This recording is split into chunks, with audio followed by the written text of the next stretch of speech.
Friedrich Merz walks into Palazzo Chigi, expecting to be treated like a king. He went home with his political career destroyed. The German chancellor arrived in Rome, thinking everything was already decided. Germany leads. Italy follows. Meloni plays second place. That idea died right then and there. Merz had problems, many problems. His poll numbers were falling. People didn't like him anymore. His own team didn't support him. Back home in Germany, Volkswagen was cutting 35,000 jobs.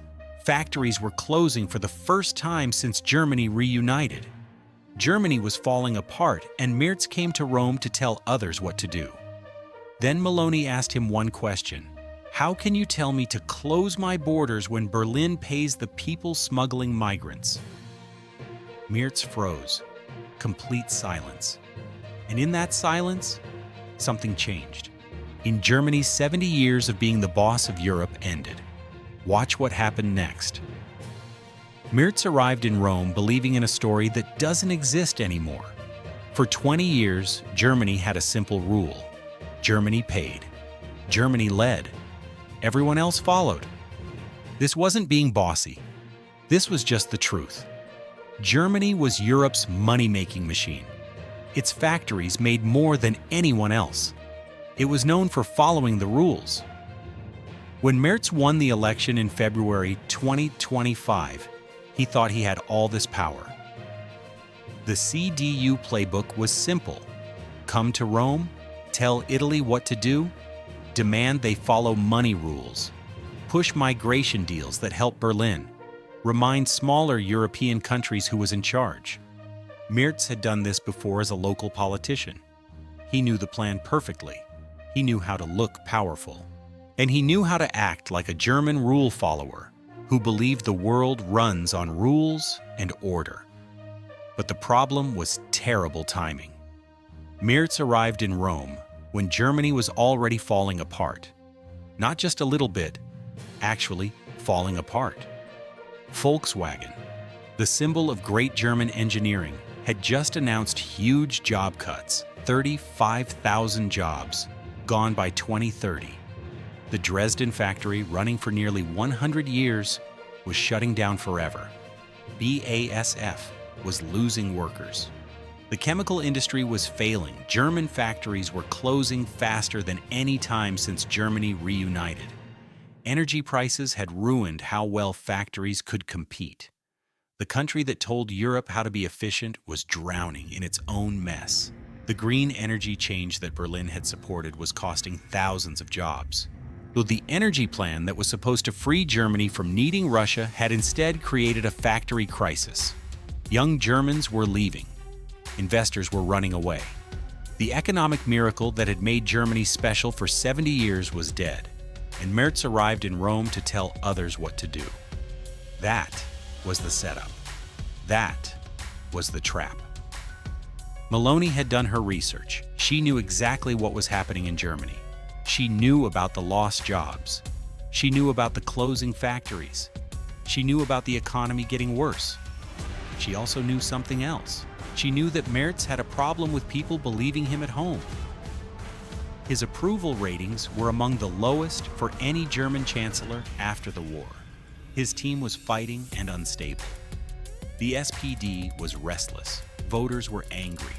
The far-right AfD was growing exactly because Germans were scared about their money future. Merz was weak politically, but he came to Rome anyway, wearing the old mask, acting with the old power, using the old plan. When the cameras started rolling at Palazzo Chigi, Merz acted like a schoolteacher, the money rule enforcer, the man with the red pen and the raised eyebrow. He came with demands. He came with a so-called Dublin Turbo plan that would basically force Italy to take in thousands of migrants that Germany couldn't handle. The logic was brutal and simple. Germany had opened its borders to Syrian refugees years ago.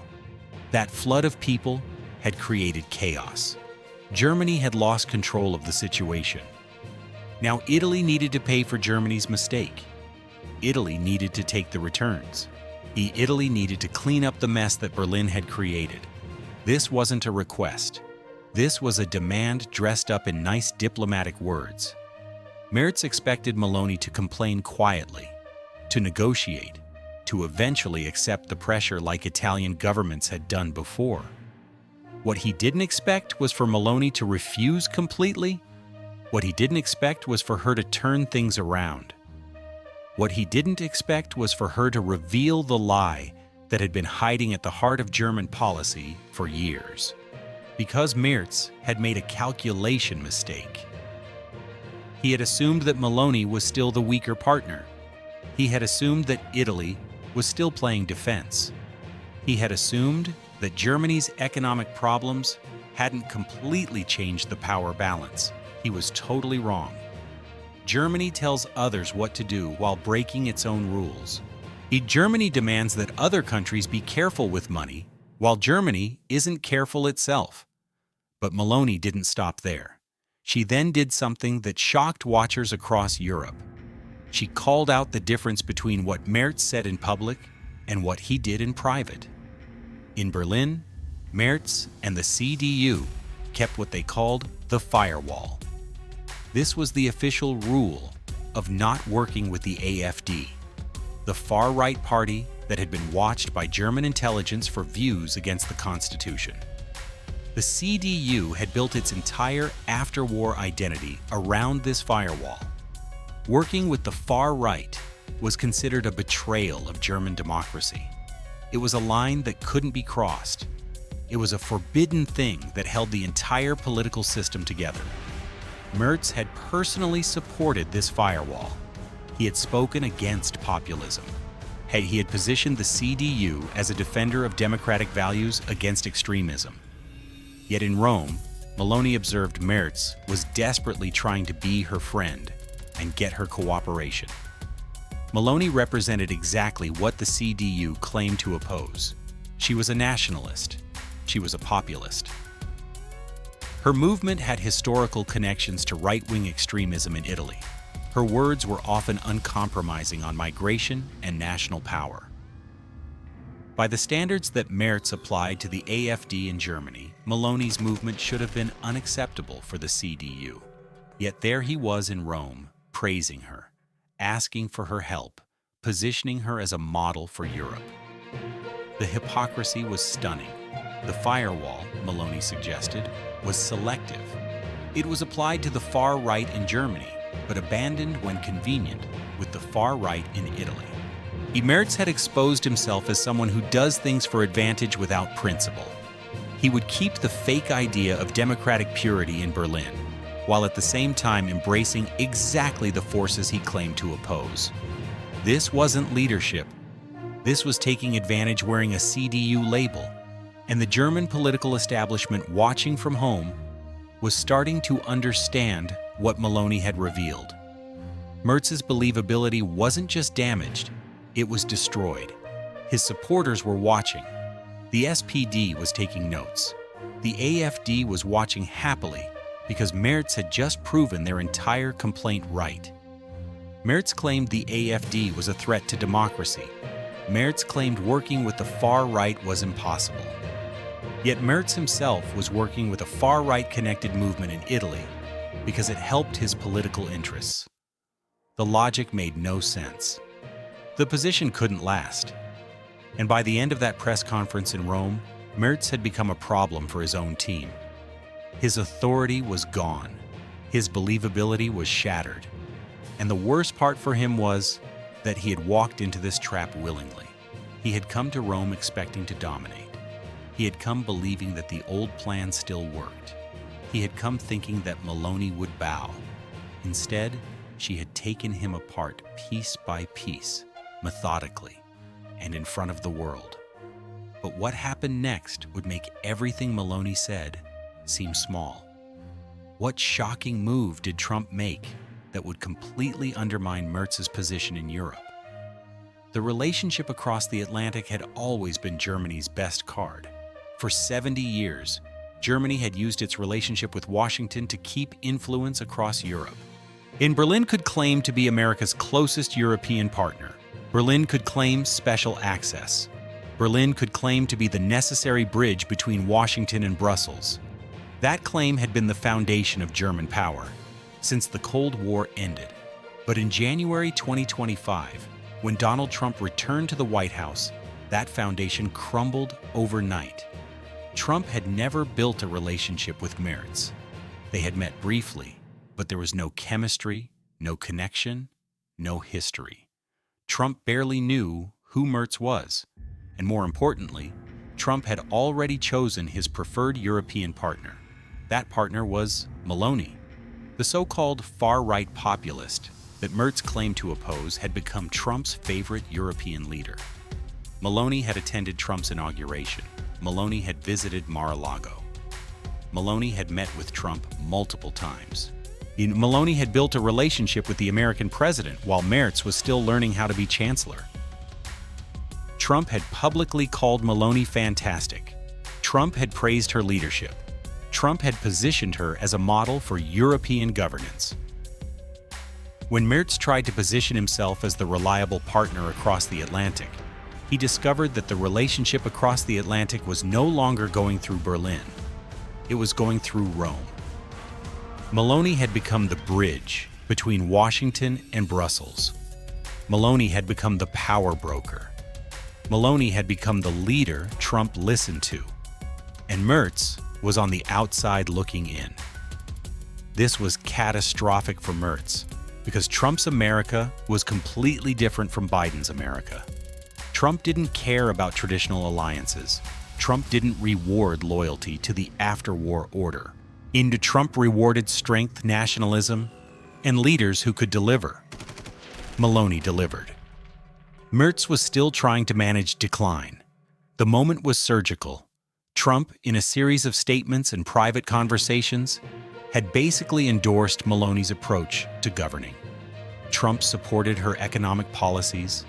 Trump supported her immigration stance. Trump supported her nationalist vision for Europe. By contrast, Trump had nothing to say about MERZ. Trump's silence was deafening, and the message it sent echoed through Berlin immediately. Germany was no longer America's preferred partner in Europe. Italy was. A country that had been dismissed as unimportant for decades was now central. A leader that Germany had tried to isolate was now elevated. And this elevation happened in real time, on cameras, in front of the entire world. MERZ had lost the card across the Atlantic. Without it, his hand was completely empty. Back home, the situation was getting worse rapidly.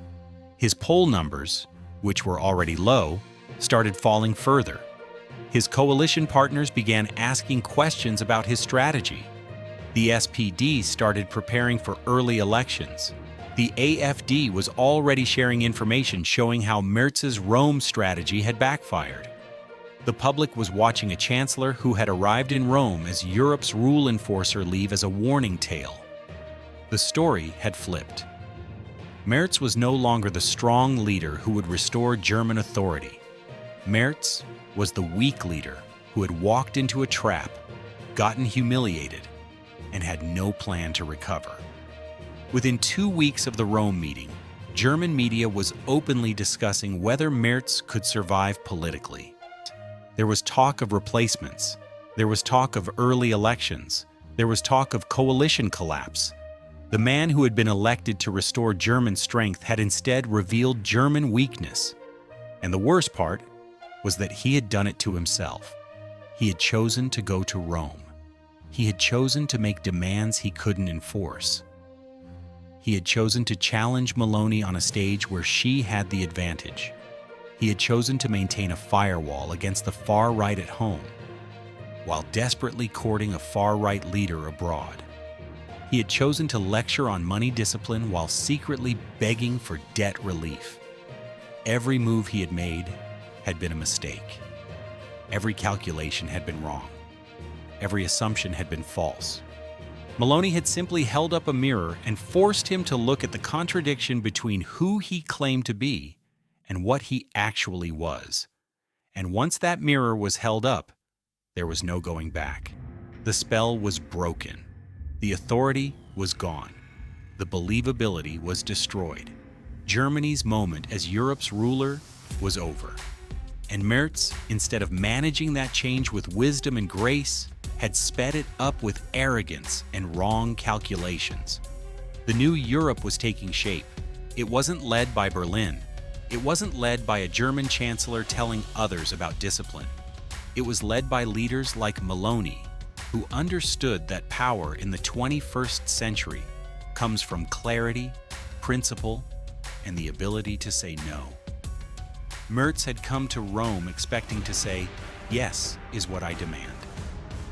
He left having learned what no actually meant. And for a politician whose entire career had been built on projecting strength and authority, that lesson was fatal. The political death sentence that Meloni delivered in Rome wasn't delivered with big drama. It was delivered quietly, methodically, with precision and cameras rolling. She didn't need to shout. She didn't need to be theatrical. She simply asked questions that MERZ couldn't answer, and in that silence, she destroyed him. Germany's new chancellor had come to define himself as Europe's rule enforcer. He left as Europe's warning tale. And the man he had come to lecture had become the leader reshaping European politics. What we witnessed in Rome wasn't just a diplomatic fight. It was a power change. It was the moment when the old order definitely ended and a new one began. MERZ came believing in a world that no longer exists.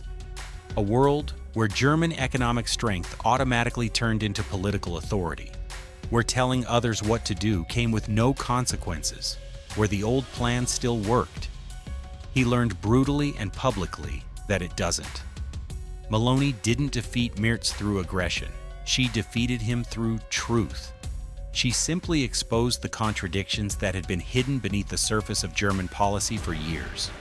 She revealed that Germany's moral authority was selective. Eventually, someone will hold up the mirror. Eventually, the contradictions will become visible. And when they do, authority collapses instantly. MERZ learned this lesson in the most public way possible. He learned it in Rome, on camera, in front of the international press, with the world watching, and he will spend the rest of his political career trying to recover from it. Germany's moment as Europe's unquestioned leader is over. That doesn't mean Germany is finished. It means Germany now has to compete like everyone else. It means German leaders have to be honest about German challenges. It means German policy has to be consistent with German values. It means German authority has to be earned, not assumed. MERZ had his chance to manage that change with wisdom. Instead, he chose arrogance. Instead, he chose the old playbook. Instead, he chose to lecture when he should have listened. And Meloni made sure the entire world saw the consequences of those choices. This is what the collapse of a ruler looks like in real time. This is what happens when a declining power forgets that it is declining. This is what occurs when a leader arrives in a room believing in a story that no longer exists. MERZ came to Rome as a chancellor. He left as a liability. And for everyone watching European politics, the message was crystal clear. The age of German dominance is over. Meloni looked at MERZ across the table, and she didn't bow. She didn't soften her language. She didn't retreat into nice diplomatic words. Instead, she asked him a question that would haunt him for the rest of his political career. How can you demand that I close my borders to migrants when Berlin is actively funding the NGOs that are bringing them across the Mediterranean? How can you lecture me about responsibility when Germany opens the door, creates the chaos, and then expects Italy to clean it up? How can you demand money discipline from me when you're quietly begging Brussels for permission to break the debt rules that Germany wrote? These weren't pretend questions. These were precision strikes, and MERZ had no answer. But what Meloni exposed next was even more devastating. What had she discovered about MERZ's true position on migration that would destroy his believability with his own supporters? Meloni had done something that no European leader had done before. She had called out the fundamental lie of German migration policy in front of the international press, and she had the proof. Germany, for years, had positioned itself as the moral authority on human rights. Berlin told Brussels about universal standards. Berlin preached about universal values. Berlin positioned itself as the guardian of international law and humanitarian principles. Yet Germany had been funding NGOs operating in the Mediterranean. Okendi Wakijod organizations that were basically functioning as logistics helpers for migrant smuggling networks. These weren't charities operating in a gray zone. These were organizations that Berlin was actively paying. Organizations that were helping the very migration flows that Germany was now demanding other countries absorb. Meloni's question was devastating because it was true. Germany had created a system where it could claim moral superiority while at the same time funding the mechanisms that created the problem it was lecturing others about. It was strategic hypocrisy. It was calculated contradiction. And when Meloni laid it out in those terms, MERZ couldn't respond. He sat there stone-faced, silent, paralyzed. The man who had come to lecture couldn't defend his own position. The cameras caught every second of it. The international press saw a German chancellor who had walked into a trap of his own making. But this wasn't the worst part for MERZ. The worst part was what came next. Meloni then shifted the conversation to economics. She asked MERZ a question that would echo through Berlin for weeks. If Germany is so committed to money discipline, if the CDU has spent decades telling Southern Europe about debt responsibility, why is Berlin now quietly asking Brussels for relief from the Stability Pact? Why is Germany, the country that wrote the rules, now asking permission to break them? This was the final blow, because it was true. MERZ's government had been making quiet appeals to Brussels for softer EU debt rules. Germany wanted permission to increase spending.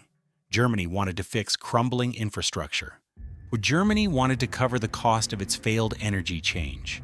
Germany wanted to print money, but Germany couldn't say this publicly because it would destroy the entire story that the CDU had built its political identity around. German money discipline wasn't just policy, it was identity. It was the story Germans told themselves about who they were, the rigid, orderly, disciplined people who paid their debts and expected others to do the same. If MERZ admitted that Germany needed debt relief, he was admitting that Germany was no longer exceptional. He was admitting that Germany was no longer the anchor of European stability.